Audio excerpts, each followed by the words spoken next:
மலேசியாவிலேருந்து பார்த்தீங்கன்னா அன்னதானம் வழங்கியிருக்காங்க. 101 நபர்களுக்கு வடை பாயசத்தோடு அன்னதானம் வழங்கியிருக்காங்க.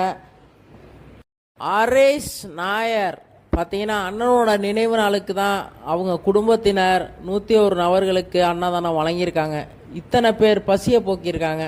எத்தனை பேருக்கு மொத்தம் 101 நபர்களுக்கும் வடை பாயசத்தோடு அன்னதானம் வழங்கியிருக்காங்க. அண்ணனோட நினைவு நாளுக்கு அண்ணனோட குடும்பம் அவங்க தலைமுறையே நல்லா இருக்கணும்னு மனதார வாழ்த்துவோம். பார்த்தீங்கன்னா இன்றைக்கி இத்தனை பேருக்கு சாப்பாடு போட்டிருக்காங்கன்னா இதெல்லாம் சாதாரண விஷயமே கிடையாது.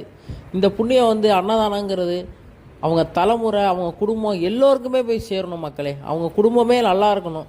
பார்த்தீங்கன்னா இத்தனை பேரோட பசியை போக்கியிருக்காங்க. அவங்க குடும்பம் அவங்க பிள்ளைங்க எல்லோருமே நல்லா இருக்கணும்னு மனதார எல்லோருமே வாழ்த்துவோம். இன்றைக்கி அண்ணனோட நினைவு நாள் தான் இன்றைக்கி அன்னதானம் வழங்குறாங்கன்னு எல்லார்ட்டையும் சொன்னோன்னே அவங்களும் மனதார வாழ்த்துனாங்க.